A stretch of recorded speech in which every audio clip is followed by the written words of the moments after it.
quitte pas son entreprise, on quitte son manager. Vous écoutez Manager Tout-Terrain, le podcast qui explore les défis, les succès et les enseignements des managers pour améliorer vos pratiques.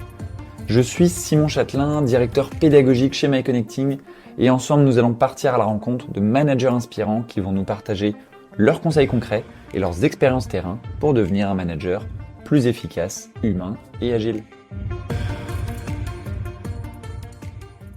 Dans cet épisode, je reçois Théo Dupont, directeur produit digital chez RS Group. Théo a été propulsé en 5 ans de stagiaire à membre du CODIR chez RS, une fintech qui est passée de 40 à 150 collaborateurs sur la même période.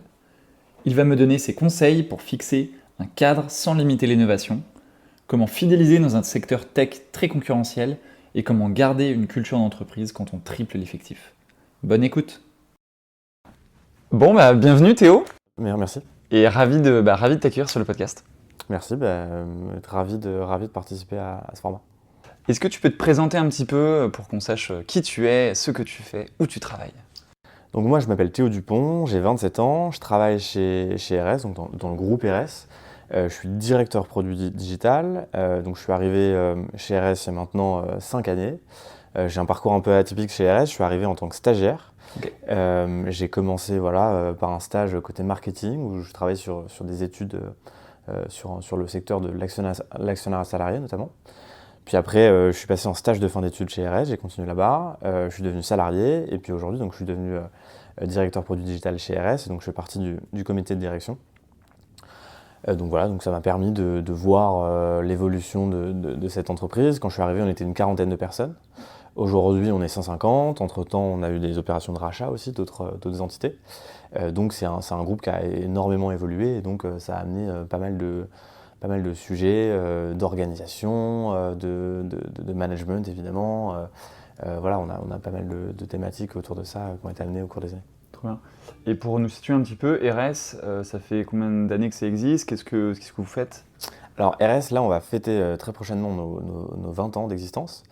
Donc RS, c'est une boîte qui travaille dans le milieu de l'épargne. Donc historiquement, notre spécialité, et c'est encore vraiment notre dominante, c'est autour de l'épargne salariale. Donc tout ce qui est épargne salariale, partage du profit, actionnariat salarié aussi. Et puis aussi, depuis quelques années, on fait de l'épargne individuelle. Et donc là, on est surtout axé sur l'épargne retraite individuelle. Et donc tout ce qui peut être plan d'épargne retraite individuelle. Maintenant, on est aussi sur des produits type assurance vie. Le rachat nous a permis de s'ouvrir sur les SCPI. Donc voilà, on a ces différentes casquettes dans le groupe. Mais encore une fois, l'expertise primaire, c'est vraiment autour de l'épargne salariale. Super clair. Ok. Et toi, de ton côté, donc dans la direction produit, vous êtes combien de personnes ? Alors, dans la direction de produit, on est une dizaine de personnes. Okay. Et donc, on va vraiment s'assurer qu'on puisse mettre à disposition de nos clients, et on pourra rentrer un peu plus dans le détail de qui sont nos clients, mais on va s'assurer qu'ils aient un écosystème digital suffisamment étoffé pour qu'ils puissent faire tout ce qu'ils ont envie de faire chez nous. Et donc ça va passer, on travaille notamment beaucoup avec des conseillers en gestion de patrimoine, et donc on va leur mettre à disposition des espaces sur lesquels ils vont pouvoir faire des souscriptions, faire des opérations pour le compte de leurs clients. Les bénéficiaires finaux, ils vont avoir accès à un espace bénéficiaire final sur lequel ils vont pouvoir consulter leur compte d'épargne salariale. Et puis on a aussi toute une partie de services qu'on va apporter à nos équipes internes pour qu'elles puissent effectuer leurs tâches du quotidien. Et donc on a des applicatifs autour du back-office, autour des choses plus classiques comme du CRM. Et donc on va, avec mon équipe, alors pareil, on pourra rentrer dans le détail, mais on a des profils un peu spécifiques. Mais en tout cas, ce collectif-là nous permet d'aller répondre à ces différents besoins métiers qui sont exprimés quotidiennement par le reste de l'entreprise. Super, donc des profils assez techniques en management. Et donc toi, tu manages, c'est du coup 9-10 personnes ? Oui, c'est ça, en tout, parce que là en plus on a eu des opérations de regroupement, là on doit être à peu près 9. Alors il y a aussi un petit peu de management intermédiaire, donc moi directement, aujourd'hui je dois avoir 5 personnes que je manage directement, et ensuite certaines d'entre elles ont elles-mêmes des collaborateurs qu'elles vont manager. Et donc effectivement, là-dedans, on a des profils divers. On a des profils qui sont vraiment sur du chef de projet digital, ce qu'on appelle product owner maintenant. Donc on a évidemment ces profils-là qui sont centraux chez nous, mais on a aussi par exemple un design ops qui va s'occuper de toute la partie design chez RS. Et donc du coup, c'est des profils assez variés avec des jeunes, des moins jeunes, on a vraiment un peu de tout. Et donc ça nous permet de répondre aux différents besoins des entités du groupe. Super. C'est quoi ta vision d'un manager tout-terrain ? Alors pour moi, un manager tout-terrain, c'est un manager qui sait s'adapter à un environnement très mouvant. Aujourd'hui, on est dans un écosystème qui change beaucoup. Alors, celui de l'épargne, de manière générale, c'est un écosystème qui est lié à une réglementation qui elle-même évolue beaucoup. Et en plus, la spécificité que j'ai, c'est que la partie digitale, elle, évolue encore davantage que le reste. Et donc, la nature même des postes qui composent mon équipe, elle évolue énormément. Mon poste à moi, il a beaucoup évolué puisqu'en fait la nature des tâches opérationnelles que je continue de mener, elle a totalement changé et on pourra y revenir plus en détail. Mais aussi les personnes dans mon équipe, elles ont beaucoup évolué. Je parlais du fait que dans mon équipe, j'avais un design ops. Ce métier de design ops qui en gros va consister à réaliser toute la partie design mais aussi à la mettre en œuvre avec tout un tas de technologies qui sont de plus en plus avancées. Ce métier-là est extrêmement nouveau et même cette appellation n'existait pas il y a encore 3-4 ans. Il y a encore 3-4 ans, on parlait de designer web dont le métier c'était de faire des maquettes. Et en gros, il allait faire des maquettes, il allait alors sur des technologies qui n'étaient pas forcément très avancées, ça pouvait être des maquettes sur PowerPoint, il allait les transmettre au développeur et le développeur allait s'en charger. Aujourd'hui, le design ops, c'est un travail beaucoup plus fin de rentrer dans la technologie et de faire en sorte qu'en fait le design system qu'il va mettre en place soit beaucoup plus mouvant. Donc forcément, le fait que ces postes évoluent beaucoup, ça oblige aujourd'hui les managers à avoir un cadre beaucoup plus mouvant et à savoir s'adapter. Donc je pense que c'est vraiment ça le plus important. Oui, et à deux niveaux dans ce que tu dis, puisque à la fois toi, en tant que ce que tu dois produire, tu dois développer tes compétences sur ces sujets-là, réussir à t'adapter et adapter ta compréhension aussi de leur métier à eux. Complètement, je pense que c'est hyper important, parce que le risque parfois avec le management, c'est de rester dans une vision des enjeux opérationnels qui étaient les enjeux opérationnels de quand tu étais toi-même pas encore manager.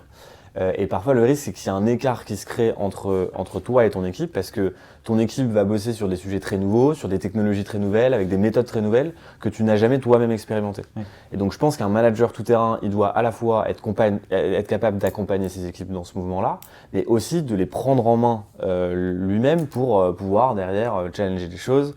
On reparlera peut-être des enjeux d'IA, nous on a aussi beaucoup d'enjeux sur le no-code. Si je veux que mon équipe avance dans la bonne direction sur ces sujets, il faut aussi que moi j'ai la capacité à mettre un peu les mains dans le cambouis pour comprendre quels sont les enjeux, les risques autour de ces nouvelles technologies, pour ensuite pouvoir les aiguiller de la bonne manière et aussi prendre des décisions qui soient éclairées et pas simplement basées sur ce que je vois. Ouais, c'est une grosse particularité je trouve du management d'équipe technique parce que finalement il y a sur plein d'autres métiers, quand on manage des métiers plus administratifs, plus logistiques, voilà, il y a des métiers qui ont un peu moins d'évolution par moment. Alors je fais pas une généralité pour ceux qui nous écoutent en administratif ou logistique, mais en tout cas c'est des métiers qui peuvent un peu moins évoluer et sur lesquels on a peut-être moins besoin de se réinventer constamment. Et là, j'imagine qu'il y a une grosse part de... tu es obligé en fait en tant que manager de vraiment bien comprendre ce que fait ton équipe. Ouais, complètement. Non, ça c'est vraiment une nécessité. Alors l'avantage, en plus, on a une équipe qui est relativement jeune, donc c'est qu'il y a une pression de l'équipe elle-même parce que parfois c'est des profils qui sortent d'école, donc qui ont des nouvelles idées, qui ont l'habitude de bosser sur des nouvelles technologies. Et donc il y a une pression qui est saine pour justement aller vers l'utilisation de nouveaux outils, des choses qu'on connaissait pas. Et donc il faut continuellement qu'on se remette en question. Mais si je regarde aujourd'hui la nature de ce qu'on fait avec les outils qu'on utilise, c'est profondément différent de ce qu'on avait quand je suis arrivé il y a 5 ans. Et c'est certainement très différent de ce qu'on aura dans 1 ou 2 ans. Aujourd'hui, on sait que, notamment avec l'intelligence artificielle, on est au tout début de la révolution de notre métier. Et donc, avant, notamment la partie produit digital était très séparée de manière très ferme par rapport à la partie développement. En fait, cette frontière-là, elle est en train de s'effacer petit à petit et ça va révolutionner totalement la manière dont on travaille, la manière dont on collabore avec d'autres équipes. Et donc ça, en tant que manager, c'est hyper important de le comprendre et c'est hyper important de continuer à garder un aspect opérationnel pour justement aller dans le concret et pouvoir voir là où sont les vraies problématiques, parce que c'est souvent dans les détails qu'on comprend les choses. Carrément. Toi, même si tu disais que vous avez fêté vos 20 ans, mais quand tu es arrivé il y a 5 ans, c'était une une entreprise de 40 personnes environ. Aujourd'hui, vous êtes pas loin de 150, tu me disais. Euh, comment tu as vécu ce changement d'échelle et comment ça a modifié toi, ta manière justement de manager au quotidien? Ouais, effectivement, quand je suis arrivé, donc voilà, une équipe d'une quarantaine de personnes et c'était une équipe avec des profils qui étaient souvent là depuis pas mal d'années, donc qui connaissaient extrêmement bien le métier. Et ce qui est important, c'est que quand on est une quarantaine, euh, globalement, tout le monde sait faire à peu près tout dans l'entreprise. Et donc, en fait, les commerciaux eux-mêmes, ils vont mettre pas mal la main à la pâte sur les sujets techniques, sur les sujets marketing. Et donc, le partage de l'information, il se fait de manière très naturelle parce qu'en fait, tout le monde a accès à toutes les informations. Euh, Évidemment, à 150, on n'a plus ce luxe-là. Et donc, on a une spécialisation des profils. Et donc, aujourd'hui, quand on va avoir une équipe, nous, on a une équipe d'une quinzaine de développeurs en interne, c'est difficile de demander à ces 15 développeurs-là, qui ne sont pas forcément issus du secteur de l'épargne, d'avoir une connaissance du métier aussi fine que les commerciaux. Voilà. Donc aujourd'hui, on a besoin de gérer ça, et donc ça a amené pas mal de défis. Même en termes de communication, en fait, pour la direction, dans une boîte de 40 personnes, le sujet de communication, il n'existe pas vraiment, puisqu'en fait, tout le monde est quasiment dans le même bureau, donc quand il y a une information à transmettre, on peut la transmettre. Quand on arrive à 80, on va commencer à avoir des rituels de communication de la direction, mais qui peuvent être encore assez individualisés tous les nouveaux arrivants vont se présenter, on va pouvoir avoir vraiment des choses très micro. Quand on est 150, aujourd'hui, c'est plus possible que tous les nouveaux arrivants se présentent en longueur.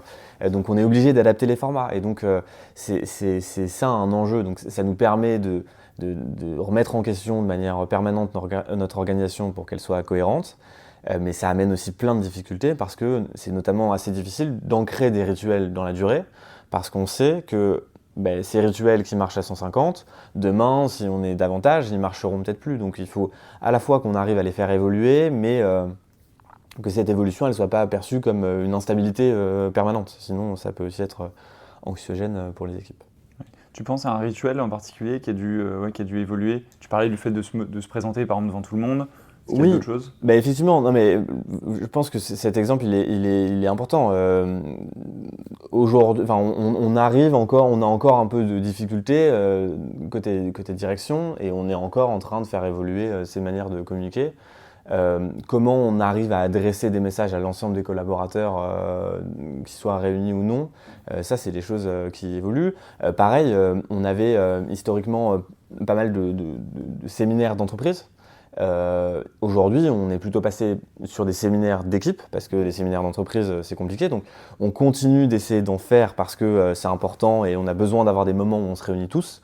Mais forcément, en termes d'organisation, ça devient beaucoup plus complexe. Donc, on a besoin de faire plutôt des séminaires cross-équipe, des choses comme ça, plutôt que des séminaires où on va avoir toute l'entreprise. Donc ça, c'est des enjeux qui sont tout à fait nouveaux pour nous. Et encore une fois, qu'on arrive à gérer au fil de l'eau. Et puis, on avait aussi des enjeux liés au rachat. On a racheté une entité il y a maintenant 2-3 ans. Et ça, c'est pareil, c'était tout nouveau pour nous de racheter une entité comme ça avec pas mal de salariés. Et donc, comment on arrive à intégrer ces salariés, comment on arrive à créer des synergies, comment on arrive à créer du lien aussi, parce que c'est hyper important de pouvoir créer du lien entre les salariés des différentes entités. Donc ça, on a un peu appris en marchant et on continue d'apprendre. Quand on a échangé, tu m'as dit que tu croyais pas spécialement justement avoir des process un peu uniformes, que ce soit par équipe, que ce soit par individu, et que tu croyais vraiment au fait d'adapter ton management à chacun. Donc c'est bien, on partage cette croyance, tant mieux. Comment tu le fais toi aujourd'hui? Effectivement, ce que je disais, c'est qu'on a aujourd'hui, dans mon équipe, mais je pense que c'est propre à énormément d'équipes dans beaucoup de secteurs, on a des profils qui sont de plus en plus spécifiques. Et alors, même si on essaye de donner un cadre commun, une direction commune, les profils étant de plus en plus spécifiques, c'est important que le management le soit également. Et typiquement, dans notre équipe, selon les différents collaborateurs, je vais avoir des approches qui vont être très différentes. Il y en a, par exemple, sur le sujet des one-one, il y a des entreprises qui vont le rendre quasiment incontournable, où il y a vraiment un formalisme de chaque semaine, il y a des one-one. Moi, ce format du one-one, il est hyper pertinent pour certains collaborateurs qui sont hyper demandeurs de ça parce qu'ils ont besoin d'un cadre un peu formel, un peu rassurant, sur lequel on se dise les choses et éventuellement même qu'on se les écrive. Et donc pour certains, ça va très bien fonctionner comme ça. Pour d'autres, ce cadre-là, il est ni nécessaire, ni souhaité, et parfois même il peut être un peu intimidant. Et donc il y en a qui vont au contraire être beaucoup plus à l'aise sur un format où en fait ils vont passer un peu quand ils veulent dans la journée, on va échanger sur un sujet comme ça.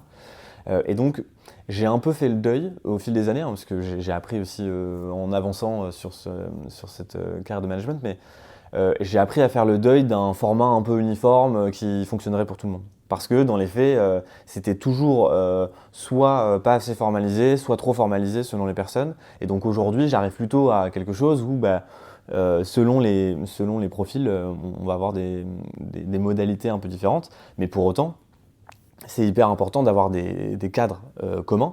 Et donc typiquement, avoir des réunions d'équipe, où là on va tous se réunir avec un formalisme commun, ça c'est hyper important.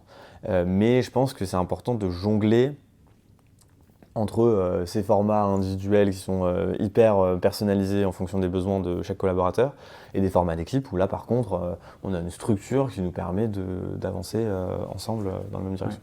Ouais. Et de manière justement très concrète, comment, que ce soit sur tes formats d'équipe, donc vis-à-vis de ton équipe ou des formats individuels vis-à-vis de chacun, comment tu sais si ça fonctionne pas, si tu dois ajuster? Alors, la chance qu'on a, c'est que on communique énormément dans le sens où on est une équipe, alors dans l'équipe on a la chance d'avoir assez peu de turnover, donc ça permet aussi de créer des relations assez stables dans le temps et donc d'avoir une liberté de parole assez importante dans les deux sens. Et donc souvent quand on va mettre en place des formats, on se donne toujours après un moment de retour sur le nouveau format. Et il y a aussi un point important, c'est que j'ai à cœur de toujours présenter les nouvelles initiatives comme quelque chose de... c'est quelque chose sur lequel on peut revenir. Et en fait, quand on propose une nouvelle initiative, c'est jamais quelque chose qui... Au début, on va jamais dire, on part là-dessus pour les 4 prochaines années. On part là-dessus pour éventuellement les 2 prochains mois et dans 2 mois, on voit comment ça se passe. Et effectivement, ça c'est hyper important pour les équipes de comprendre qu'il n'y a rien qui est immuable et que tout peut être remis en question et que la remise en question, elle est hyper saine en fait. Dans notre secteur et dans notre dynamique de boîte, la remise en question, elle est hyper importante à tout le monde. Et montrer aussi du coup à ton équipe qu'il y a cette remise en question qui est possible, quoi. Ouais, bien sûr. Non, complètement. Et pour le coup, parfois, il y a eu des formats qui n'ont pas marché, et ça, je le reconnais. Donc, on est revenu en arrière, on a tâtonné sur plein de sujets. Il y a plein de sujets. Et puis parfois, on a tâtonné sur plein de sujets, et puis au moment où on arrive à peu près au bon format, en fait, il y a un paramètre supplémentaire. Là, typiquement, on a rapproché les équipes produits des différentes entités dans une seule équipe. Et donc, cet équilibre qui s'était formé, il est à nouveau un peu remis en question parce qu'il y a un nouveau paramètre. Et donc, on va certainement retâtonner là pendant quelques semaines, quelques mois. Mais il y a une forme de confiance de l'équipe qui est de dire que si on a réussi à trouver des solutions avec les paramètres d'hier, il n'y a pas de raison qu'on n'arrive pas à trouver de solutions avec les paramètres d'aujourd'hui. Ouais, quand tu dis ça, j'imagine que tu parles à la fois donc des rituels de l'équipe, les rituels managériaux, mais aussi d'un point de vue KPI. Parce que comme l'équipe se rapproche, il faut repenser des KPI pour l'équipe, de suivi et de manière de suivre. Complètement. Il y a effectivement, sur la partie KPI, il y a le fait que parfois la nouvelle composition de l'équipe fait qu'il y a aussi des nouvelles compétences qui du coup ne sont pas adaptées aux KPI qu'on avait avant. Et puis il y a, nous encore une fois, dans notre métier qui est celui du digital, il y a des technologies qui nous permettent d'accéder à des KPI qu'on n'avait pas hier. Et donc ça par exemple c'est quelque chose sur lequel on a beaucoup progressé ces derniers mois. C'est qu'en fait avant on avait des KPI qui n'étaient pas forcément toujours hyper bien maîtrisés. Aujourd'hui on s'est outillé pour avoir une vision beaucoup plus claire de ça, parce que aussi les technologies nous permettent de le faire beaucoup plus facilement. Donc on essaie de tirer profit au maximum de cette nouvelle possibilité pour là encore avoir un cadre qui soit qui soient de plus en plus robustes et qui permettent de fonctionner en tant qu'équipe avec une base commune. Là, par exemple, dans les sujets qu'on a menés très récemment, on a mis en place un catalogue produit dans lequel on recense tous les produits digitaux qu'on a à l'échelle du groupe. Et donc ça, il y a un travail d'inventaire, il y a un travail de choix des KPI, il y a un travail aussi de communication en interne pour qu'on soit sûr de tous comprendre exactement ce qu'on a dans ce catalogue et comment on y contribue. Puis il y a un travail de communication en externe qui est aussi hyper important. Et là encore, on a besoin en tant qu'équipe d'être suffisamment clair sur nos objectifs, clair sur nos valeurs, pour derrière être capable de les projeter en extérieur auprès des autres métiers du groupe. Et ça, la partie KPI, la partie, tu vois, tu disais, trouver des nouvelles technologies, des nouveaux outils qui vous le permettent, est-ce que c'est géré chez vous au niveau de chaque équipe, donc chaque manager qui prend un peu ces décisions-là? Est-ce que c'est au niveau du groupe, en fonction justement des produits et de ce que vous vendez? Alors il y a les deux. Il y a effectivement il y a des initiatives qui sont à l'échelle des managers parce que c'est souvent les managers qui sont les plus à même d'identifier des KPI qui sont pertinents pour son équipe. Et puis il y a évidemment aussi des indicateurs à l'échelle du groupe, notamment parce que on a au niveau de la direction, on a besoin d'un certain nombre d'indicateurs financiers, commerciaux. On a aussi une structure actionnariale qui fait qu'on a besoin de reporter sur un certain nombre d'indicateurs. Et donc, voilà, on essaye, encore une fois, de naviguer entre ces indicateurs à l'échelle du groupe, qui sont hyper structurants et qui permettent de donner de la visibilité à l'échelle du groupe. Et c'est important que tous les collaborateurs de l'entreprise aient une bonne connaissance de que sont ces KPI et qu'est-ce qu'on a derrière ça. Et donc moi, j'essaye à l'échelle de mon équipe notamment qu'ils prennent conscience de voilà, pourquoi ces KPI sont importants, comment nous, à notre échelle, on peut y contribuer. Donc il y a un vrai enjeu de prise en main de ces KPI. Et puis il y a un enjeu de réussir à définir à l'échelle de l'équipe nos propres KPI à nous. Et donc c'est pour ça, encore une fois, c'est très mouvant et les nouveaux arrivants parfois arrivent avec un historique dans d'autres boîtes qui permettent de dire dans mon autre boîte je traquais tel indicateur, est-ce qu'on n'a pas la possibilité de le faire ici? Et ça, on est toujours hyper preneur pour ce genre d'initiative. Ouais, super intéressant. Donc vous-même les objectifs et les KPI que vous suivez, vous les co-construisez avec, tu les co-construis directement avec ton équipe, quoi. Ouais, complètement. Non, ça, on essaye effectivement, et puis on va pouvoir avoir des échanges. Nous, par exemple, un des KPI intéressants, c'est les stats de navigation sur tous nos produits. Ça, on va avoir des échanges au sein de l'équipe, sur les différentes technos qu'on va utiliser, pour voir un peu ce qui marche le mieux. Et encore une fois, c'est des choses sur lesquelles, là encore, on n'est pas totalement figé, parce que je ne suis pas du tout certain que les technologies d'aujourd'hui seront toujours aussi pertinentes demain. Et donc, il y a un enjeu de comment on accompagnera ce changement, comment on arrive à sécuriser les collaborateurs dans ce qu'ils font, parce qu'il ne faut pas non plus leur donner l'impression que tout ce qu'ils construisent pourra être détruit demain. Il faut justement leur donner suffisamment confiance sur le fait que ce qu'ils font, dans tous les cas, a une utilité et potentiellement permettra de préparer davantage demain. Mais en tout cas, il n'y a rien de... C'est jamais jetable, mais pour autant, c'est jamais immuable non plus. Ouais. Je te pose toutes ces questions parce que je sais qu'il y a, voilà, pour beaucoup de managers, le sujet de fixer des KPI qui sont pertinents pour leurs équipes, c'est toujours clé, c'est toujours très mouvement. Il y a des gens qui n'ont pas forcément des outils, qui n'ont pas forcément une connaissance, tu vois, de la connaissance tech que vous avez aussi, et donc qui peuvent se sentir un peu bloqués par moment. Ouais, bien sûr, et selon les métiers, c'est parfois pas forcément aussi simple. Nous, typiquement, dans l'équipe produit, la fixation des KPI est parfois complexe parce que nos KPI sont rarement purement commerciaux. On n'a pas de KPI type SLA comme peuvent avoir des équipes de back-office. Et les KPI purement techniques, c'est plutôt pour des équipes vraiment de développement.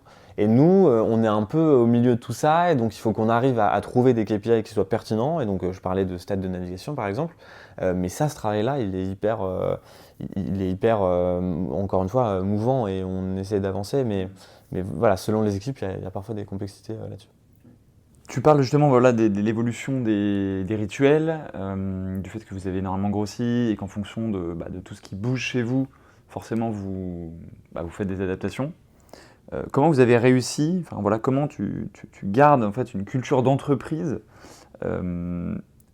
à taille humaine, qui était le cas quand vous étiez 40, quand tu triples l'effectif en quelques années? Ouais, complètement. Surtout qu'on a eu une difficulté supplémentaire.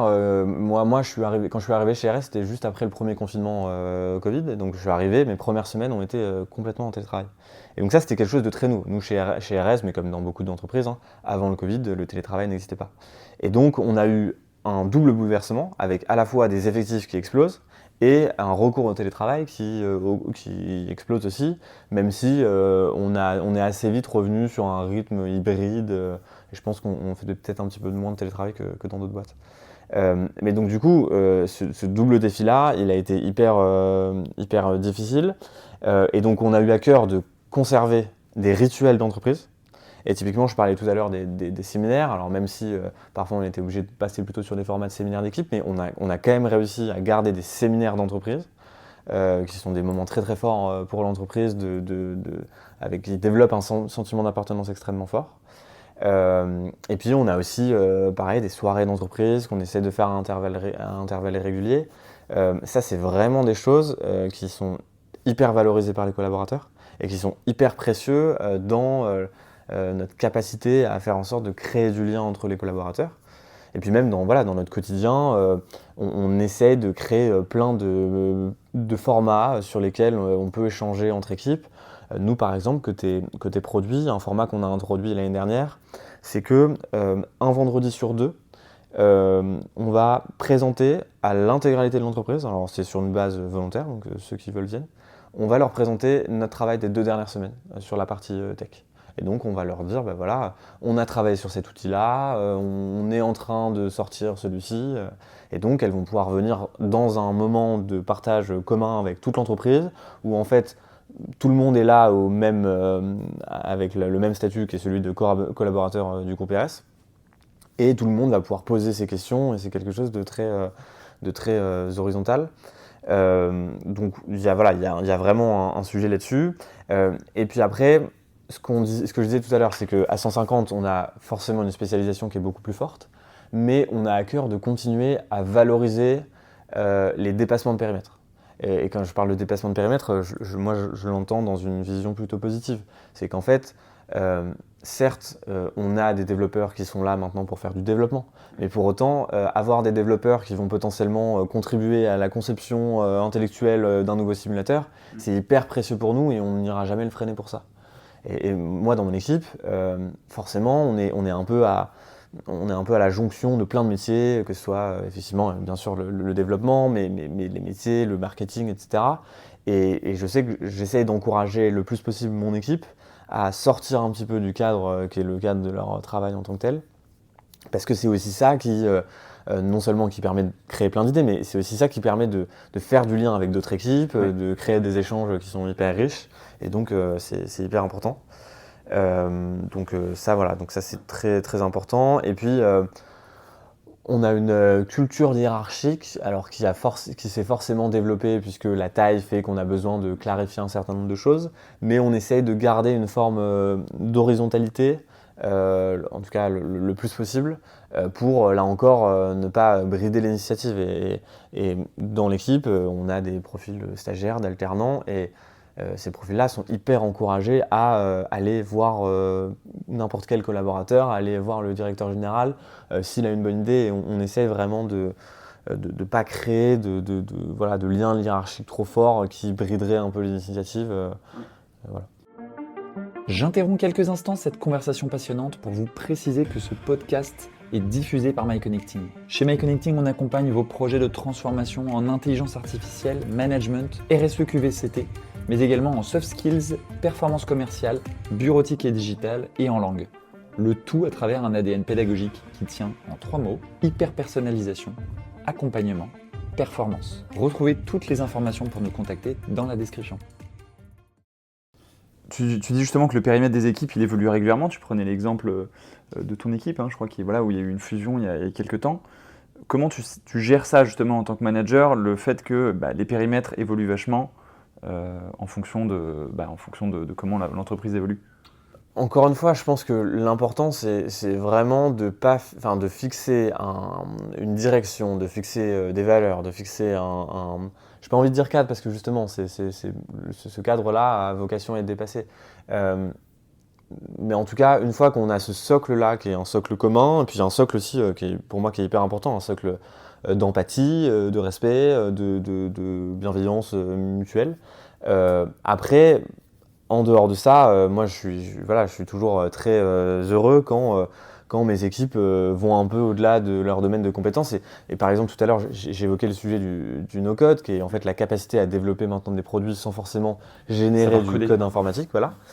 Ça, c'est quelque chose qui était très nouveau, qui a été porté par certains des collaborateurs de mon équipe, qui au début étaient dans une phase très exploratoire, qui n'étaient pas forcément liés à des objectifs très précis qui leur avaient été fixés, mais pour autant, il y avait une appétence chez eux qui ont fait qu'ils ont voulu aller un peu plus loin, et ça a embarqué l'ensemble de l'entreprise. Et aujourd'hui, c'est quelque chose qui est central dans notre capacité à délivrer des produits digitaux. Et voilà, la nature même de leur métier a changé, puisqu'en fait, là où avant, ils allaient beaucoup faire des spécifications qu'ils allaient donner à des développeurs, mais maintenant, dans une partie importante des cas, ils vont eux-mêmes créer des produits digitaux. Donc ça a bouleversé la manière dont ils travaillent.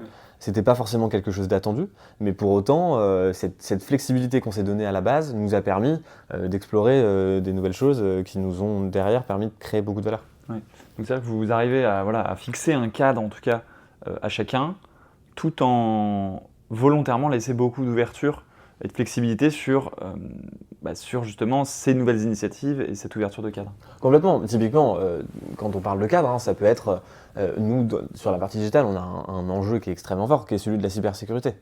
Donc on a une exigence de ne pas faire n'importe quoi sur cette partie-là. Et donc dès qu'on va toucher de la donnée personnelle, dès qu'on va toucher des choses un peu sensibles, là on va avoir besoin d'être extrêmement vigilant. On a des enjeux d'image de marque. Donc ce cadre-là, c'est important qu'on l'ait bien en tête dès le départ.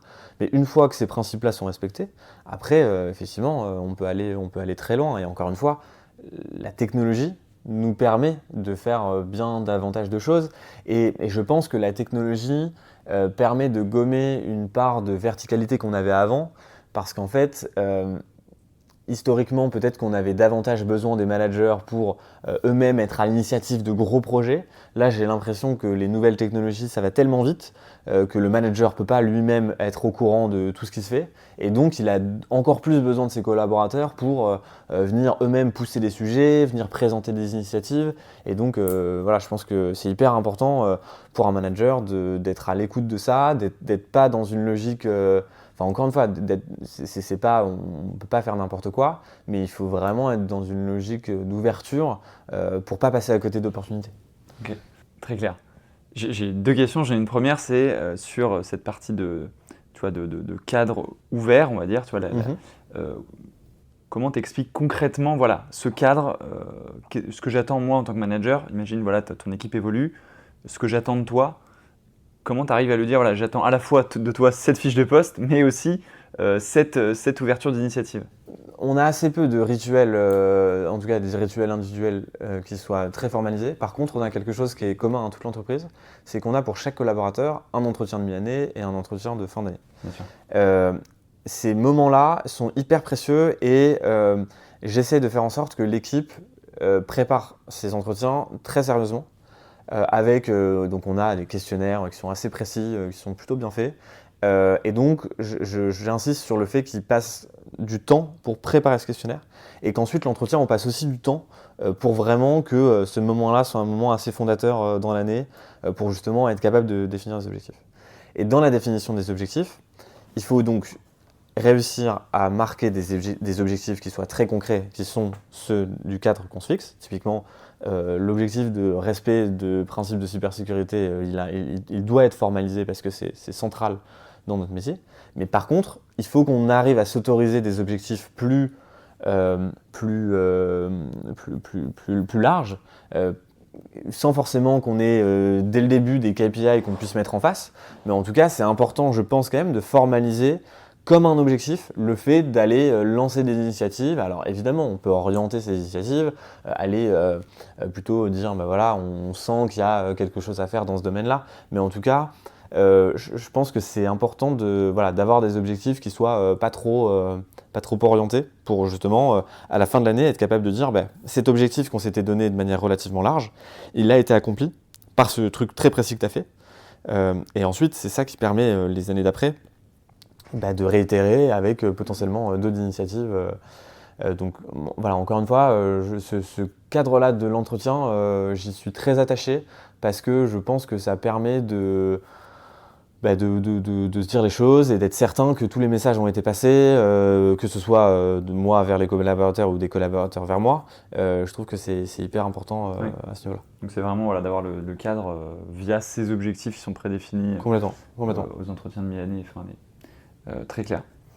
Et ma deuxième question, tu y réponds en partie, mais c'est comment tu fais pour, quand il y a cette volonté, peut-être même par des objectifs, de permettre justement cette innovation, pour que tout le monde regarde dans la même direction, tout le monde fasse pas un peu son projet dans son coin, et qu'il y en a un qui développe un projet no-code, un projet IA, un projet machin, et que finalement ça parte un peu dans tous les sens. Est-ce que la réponse c'est les objectifs, comme tu l'as dit, et tu reviens là-dessus, ou est-ce qu'il y a d'autres choses dans la manière dont tu manages ton équipe? Alors, effectivement, les objectifs, c'est une réponse, mais il y a aussi d'autres choses. Il y a notamment le fait que, certes, j'encourage l'initiative individuelle, mais assez vite, j'aime bien quand ces initiatives, elles peuvent être portées collectivement.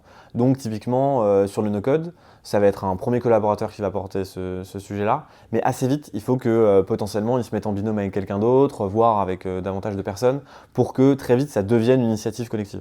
Et le fait que ça devienne une initiative collective permet de faire rentrer un peu de challenge et d'être sûr qu'on va vraiment dans la bonne direction. Il y a un enjeu, à mon avis, un autre enjeu qui est important, c'est celui de la communication en externe. Côté produit digital, on a un enjeu, mais comme dans plein de boîtes, qui est de communiquer sur ce qu'on fait. Parce que le digital, entre 2020 quand j'arrive et aujourd'hui, en 2020, le digital dans l'épargne, c'est un nice to have. Voilà, c'est bien si on peut le faire, mais c'est pas essentiel. Aujourd'hui, dans tous les projets qu'on a, le digital est central, et incontournable. Et donc du coup, ça a bousculé les équilibres au sein de l'entreprise. Et aujourd'hui, forcément, il y a une forme une attente extrêmement forte vis-à-vis du digital, qui peut parfois provoquer des frustrations chez d'autres métiers, qui peuvent être en attente de développement qui tarde un peu. Et donc, on a un enjeu de communication qui est extrêmement fort. Et donc ça, c'est une contrainte qu'on a, mais on essaye aussi d'en faire une force, parce qu'en formalisant notre manière de communiquer à l'extérieur, ça nous permet aussi, nous, de mieux définir notre cadre, nos valeurs, et en fait, des choses qu'on n'aurait pas forcément verbalisées. Là, on est obligé de le faire puisqu'on va le communiquer à l'extérieur. Ouais, et je parlais tout à l'heure de ce catalogue produit, qui est un exemple parmi d'autres, mais qui est une nouvelle base qui nous permet de communiquer un petit peu sur ce qu'on fait auprès de l'intégralité des collaborateurs du groupe.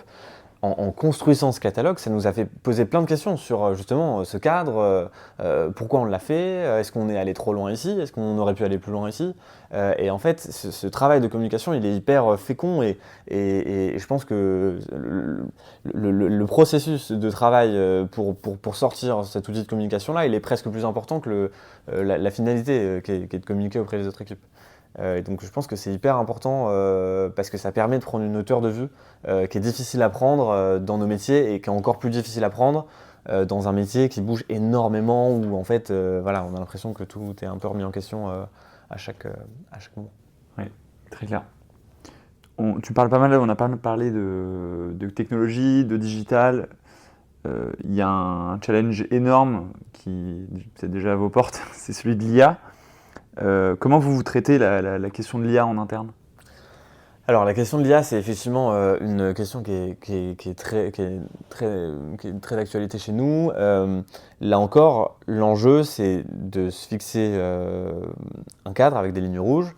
On sait que typiquement aujourd'hui, nous, les premières utilisations de l'IA qu'on fait, on s'interdit pour l'instant d'y mettre des enjeux de données personnelles parce que on sait que c'est le gros enjeu. Il y a une sensibilité qui est beaucoup plus forte. Par contre, on s'autorise à lancer plein d'initiatives sur des enjeux documentaires. Enfin, on a plein de cas d'usage qu'on commence à penser. Après, ce qui est parfois compliqué avec l'IA, c'est de naviguer entre une échelle très micro, à l'échelle des collaborateurs, parce qu'en fait, on se rend compte que, là encore, de manière très par le bas, les collaborateurs, qu'on le veuille ou non, se sont tous saisis de l'IA. Et en fait, donc il y a un enjeu d'encadrer des pratiques individuelles d'utilisation de LLM, bien sûr, données personnelles, etc. Voilà. Et donc il y a vraiment cet enjeu d'aller vite là-dessus et d'avoir une approche qui soit assez pragmatique parce que encore une fois, c'est compliqué d'avoir quelque chose de trop dogmatique là-dessus en disant on interdit ChatGPT, ça marche certainement pas très bien. Il faut proposer des alternatives, il faut donner encore une fois un cadre qui soit suffisamment adapté et qui puisse bouger dans le temps parce qu'encore une fois, ChatGPT aujourd'hui sera peut-être pas le ChatGPT dans 6 mois. Ouais, et donc on navigue entre ça et puis des sujets beaucoup plus macro sur lesquels les collaborateurs ont parfois un peu plus de mal à se projeter parce que justement c'est tellement macro que c'est difficile. Mais par exemple, l'IA, nous, ça nous pose mais comme toutes les boîtes, ça nous pose des questions autour de notre business model. Qu'est-ce que notre business model dans 10 ans à l'ère d'une IA qui soit hyper avancée. Et donc du coup, là encore, il faut réussir à favoriser des initiatives individuelles. Il faut un cadre qu'on arrive à co-construire avec les équipes parce que potentiellement, les managers qui ont un peu plus d'expérience, en fait, ils peuvent avoir plein d'expérience sur plein de sujets, notamment sur la partie métier, mais sur la partie IA, en fait, on part à peu près tous sur la même ligne de départ, parce qu'en fait, c'est quelque chose qui est très nouveau pour tous, et donc parfois, ça peut aussi faire que des profils qui ont moins d'avancement en termes de hiérarchie, qui sont moins seniors, peuvent par contre être beaucoup plus seniors sur le sujet de l'IA parce que c'est un sujet sur lequel ils ont de l'appétence. Et donc il faut qu'on arrive à conserver, évidemment, il y a une responsabilité de la hiérarchie. Et il faut pas se cacher en disant il faut pas se dédouaner de cette responsabilité-là. Mais par contre, il faut aussi être capable de reconnaître que parfois la hiérarchie n'est pas la mieux placée pour porter un certain nombre de sujets, pour avoir les meilleures idées là-dessus. Et je pense qu'il y a un exercice d'humilité à faire là-dessus, de comprendre que effectivement, ça peut venir du terrain aussi. Ça peut venir du terrain, et c'est d'ailleurs les meilleures initiatives sur la partie IA viennent souvent du terrain. Ouais. Et il faut vraiment qu'on arrive à ne pas essayer de calquer des cadres un peu génériques sur l'IA, parce qu'on entend plein de choses sur l'IA, et forcément il y a une pression un peu de tous les côtés pour faire de l'IA.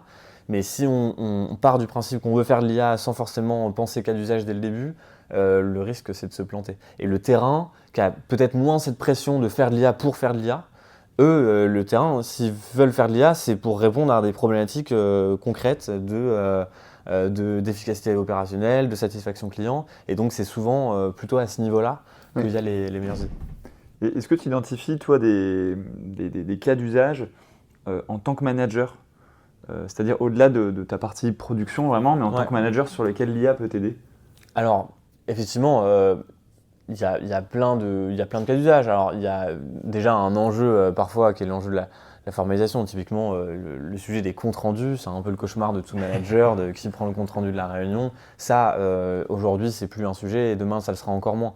Donc, il y a plein de cas comme ça, très administratifs qui peuvent être traités. Pareil, les managers, on a tous le cauchemar des boîtes mail beaucoup trop remplies. Aujourd'hui, il y a des IA qui permettent de faire des tris beaucoup plus efficaces. Donc, je pense que on a la capacité, tous en tant que manager, à trouver des quick wins dans notre quotidien. Je remercie Nuta, on n'est pas partenaire en quoi que ce soit, mais avec lequel on travaille, qui est une boîte française sur les comptes rendus de réunion et qui effectivement est assez game changer sur beaucoup de choses. Bien sûr, non, mais il y a plein de choses comme ça. Et puis nous, par exemple, sur l'aspect produit, sur la partie roadmap, par exemple, on sait que parfois le suivi d'une roadmap, ça peut être quelque chose de lourd. Parce que c'est des choses qui bougent beaucoup, il y a beaucoup d'informations de plein d'acteurs différents, qui n'est pas forcément facile à trier. Aujourd'hui, il y a des outils qui commencent à sortir, qui ne sont pas encore totalement stabilisés, qu'on n'utilise pas encore à 100%. Mais il y a plein de choses qui vont nous permettre demain d'avancer beaucoup plus sereinement sur cette roadmap là-dessus. Et même, encore une fois, dans notre manière de communiquer, aujourd'hui, on va pouvoir aller beaucoup plus loin dans notre communication aussi grâce à l'IA, parce que la quantité de données qu'on reçoit et qu'on n'est pas forcément aujourd'hui capable de traiter en totalité, demain on sera beaucoup plus à même de la projeter à l'extérieur sans difficulté. Oui, c'est vrai que le sujet de l'IA a remis un peu le sujet de la data sur le devant de la scène, alors qu'il était là en fond depuis quelques années, mais ça lui redonne en tout cas une nouvelle perspective en tout cas, parce qu'on a tous maintenant beaucoup de data, on a tous compris qu'il fallait en avoir, mais ceux qui arrivent à la traiter de manière qualitative, c'était encore assez limité. Ouais, non, c'est un enjeu. Et puis après, il y a aussi un sujet qui est dans la manière, enfin dans le travail quotidien des collaborateurs, on va pouvoir éliminer un certain nombre de tâches répétitives. Et ça, c'est vraiment quelque chose d'hyper précieux. Il faut justement qu'on arrive à mettre à profit ce temps gagné pour des choses avec beaucoup plus de valeur ajoutée. Et typiquement, quand je parlais de recherche pour de la prise d'initiative, j'ai vraiment envie que ce temps économisé sur j'en sais, la rédaction de compte rendu, mais il y a plein d'autres exemples. Si ce temps-là, il peut être utilisé pour faire un peu de recherche de ce qui se fait ailleurs sur le marché, de éventuellement des nouvelles technologies, etc. Même si c'est un temps qui derrière ne va pas donner des résultats concrets tout de suite, je préfère largement que ce temps il soit consacré à ça plutôt qu'à des tâches réparbatives. Et les équipes elles-mêmes sont ravies de travailler sur ces sujets-là. Et je pense que notamment la jeune génération est beaucoup plus à l'aise sur le côté test and learn et a beaucoup moins de scrupules à jeter des choses qui ont été faites. Et nous, depuis 5 ans que je suis là, on a jeté énormément de choses. Mais pour autant, il y a très peu de sujets sur lesquels j'ai l'impression qu'on ait vraiment perdu notre temps. Donc ça, c'est hyper important et j'ai l'impression que l'IA va nous permettre d'accélérer tout ça et de passer du temps sur des sujets à beaucoup plus forte valeur ajoutée. La règle là-dessus au sein de mon équipe sur l'IA, c'est si tu travailles sur des cas d'usage IA, essaye au maximum d'en créer un agent IA. Donc pour ceux qui nous écoutent un peu, c'est de créer, on est sur ChatGPT, mais en gros un GPT spécifique sur cette tâche-là et de la partager à l'équipe pour qu'elle puisse servir à l'équipe, que tu présentes et que tu en parles et qu'on puisse après utiliser, voire améliorer cet agent IA sur la tâche qu'on est en train de réaliser. Super, j'ai une dernière question qui finalement fait un lien, on va dire, avec le contexte, le contexte IA notamment. C'est que vous êtes dans un contexte tech qui est hyper concurrentiel. Et tu l'as dit, justement, en plus, il y a vraiment de valorisation de la prise d'initiative, du développement de compétences, tout ça. Comment vous fidélisez vos équipes qui sont, j'imagine, chassées pour certaines d'entre elles parce que les profils tech deviennent de plus en plus, je ne sais pas si c'est rare, mais en tout cas, sont très valorisés sur le marché. Pour moi, sur ces profils-là, il y a un enjeu de donner du sens. C'est parfois compliqué. Alors, côté tech particulièrement, mais même côté produit, c'est parfois compliqué de donner du sens puisque cette partie réalisation peut parfois nous éloigner un peu du métier et des objectifs business. Donc déjà, il y a un premier enjeu qui est de, le plus possible, faire embarquer ces équipes-là dans des sujets de formation métier. Et par exemple, je pense que c'est quelque chose qui n'est pas fait partout, mais nous, nos développeurs, on les oblige quand même à faire les formations métiers. Parce qu'on considère que, certes, le développeur qui va faire le site internet, c'est pas essentiel qu'il sache exactement comment fonctionne l'épargne salariale, mais le fait qu'il en ait conscience va lui permettre aussi de donner plus de sens à ce qu'il fait. Donc ça, c'est vraiment essentiel et cette partie de formation, pour nous, elle est vraiment hyper importante. Plutôt que de juste traiter des lignes de code, il faut que derrière, je sache complètement quel est l'intérêt finalement final. C'est donner du sens au métier. C'est ça, parce que, alors certes, déjà, ça lui permet de donner du sens, mais ça lui donne aussi un sentiment de responsabilité qui est que quand il y a un bug qui va être introduit, quand il y a un truc qui va être mis en retard, il comprend aussi l'enjeu derrière. Et ça, c'est vraiment important de donner ce sentiment de responsabilité à tout le monde, à mon équipe, à l'équipe des développeurs, c'est hyper important. Et puis après, il y a aussi un sujet qui est hyper important pour moi, et le no-code notamment nous a beaucoup permis de progresser là-dessus. C'est important de varier des gros projets, parce qu'on a aussi besoin de gros projets pour justement vraiment faire les choses ambitieuses et faire des choses qu'on peut suivre dans le temps. Donc ça, c'est hyper important. Mais pour autant, on a aussi besoin de petites victoires. Et ça, on a eu peut-être un peu de mal à le faire dans mes premières années. Parce que effectivement, parfois on a l'impression que ces petites victoires-là, elles vont nous éloigner un peu des objectifs ambitieux qu'on se fixe. Et là, maintenant, on est plutôt dans une logique qui est de dire, on sait que ces projets ambitieux, puisqu'ils sont ambitieux, ils vont mettre du temps à se réaliser, ils vont être source de plein de frustrations. Donc, pour qu'on ait l'énergie nécessaire pour les mener à bien, on a besoin à côté de s'acheter plein de petites victoires. Et donc, on va réaliser parallèlement plein de petits projets qui vont pouvoir atterrir rapidement, qui potentiellement vont aussi permettre parfois de créer ce qu'on appelle un peu l'effet waouh, c'est de pouvoir donner à des utilisateurs, de répondre à un besoin qu'ils n'avaient pas forcément exprimé, ou en tout cas qu'ils ne pensaient pas pouvoir être priorisé tout de suite. Ça, c'est hyper valorisant pour nous, là où si on n'était que sur des gros projets, ou dans un contexte de roadmap IT qui, comme dans toutes les boîtes, est hyper chargé, on est plus souvent en retard qu'en avance. Ouais. Et donc, c'est parfois un peu dur à porter. Donc, on a vraiment besoin d'équilibrer ces deux choses-là. Donc la partie projet long terme pour donner du sens, motiver sur du long terme, et puis courte victoire pour garder la motivation. Complètement. Je pense que vraiment, il faut vraiment réussir à naviguer entre ces deux choses-là pour pouvoir répondre aux attentes de chacun. Et puis l'enjeu de la fidélisation. Il y a aussi il y a un sujet qui pour moi est central chez les managers. C'est un sujet d'empathie qui est hyper important. Et je pense que parfois, la pression, notamment sur la partie tech, qui est une branche sur laquelle on a souvent beaucoup de pression, parce qu'encore une fois, il y a beaucoup de projets. C'est parfois pas évident de conserver cette thématique de l'empathie au cœur de nos préoccupations. Et c'est parfois une erreur, parce que du coup, c'est ce qui va créer du turnover. Là où si on arrive à préserver ça, même dans des contextes de pression assez forte, c'est aussi ça qui permet de créer des équipes solides et après d'être capable de délivrer des projets, parce que je suis par contre convaincu que pour tous les sujets qu'on évoquait de capacité à prendre l'initiative, des collaborateurs qui sont là depuis un peu de temps, alors déjà ils ont une expérience dans la boîte qui est importante, mais c'est aussi ça qui fait qu'ils sont en capacité de se projeter dans ces nouvelles initiatives. Oui, carrément.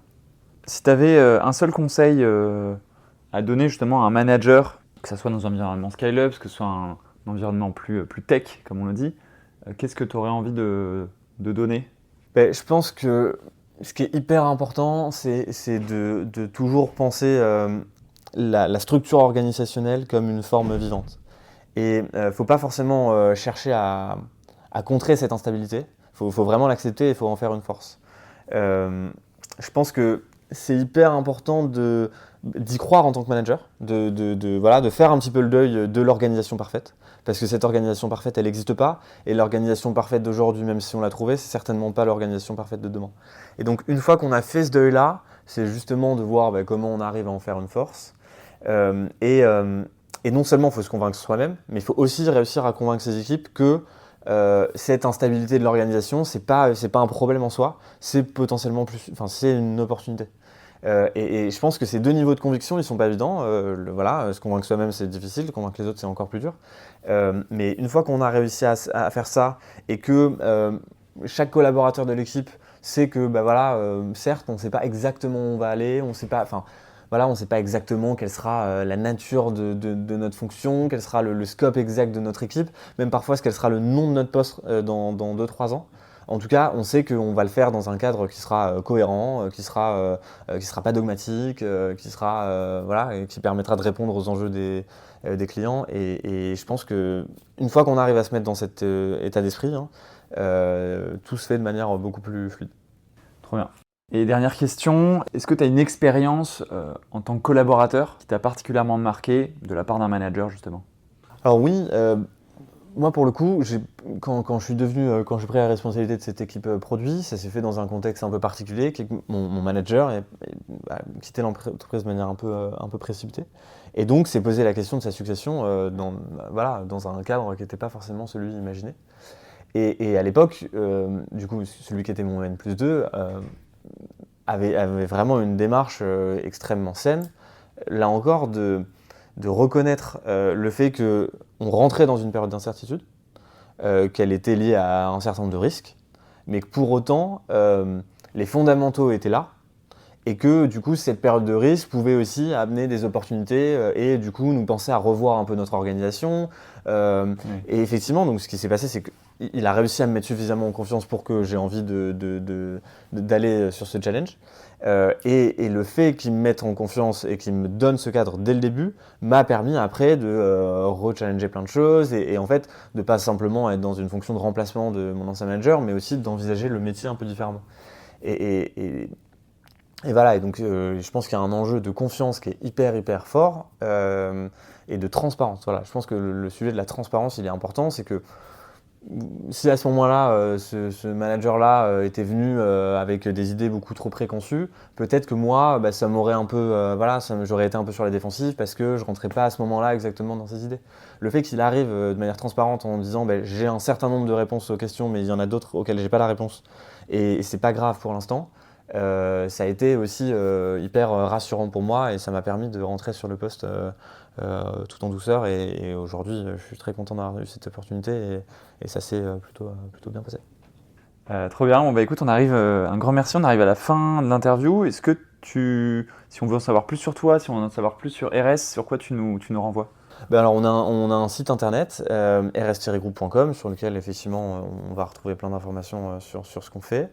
Moi j'ai un compte LinkedIn aussi sur lequel vous pourrez retrouver des infos sur ce que je fais.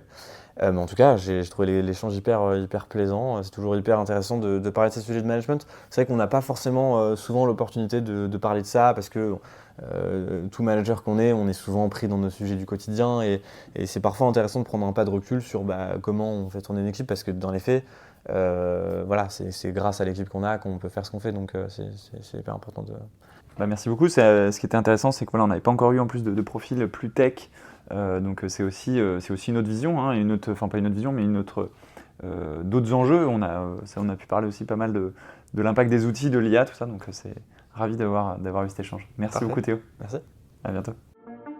Merci d'avoir écouté Manager Tout Terrain. Si l'épisode vous a plu, la première chose à faire est de le dire à l'invité via les réseaux sociaux pour le remercier. Ensuite, vous pouvez vous abonner au podcast et laisser un avis 5 étoiles. Ça nous aide beaucoup pour remonter dans les classements. Le podcast Manager Tout Terrain est diffusé par MyConnecting, l'organisme de formation qui vous accompagne dans le développement de vos compétences transverses. Vous retrouverez dans la description toutes les informations pour nous contacter. Et moi, je vous dis à la prochaine.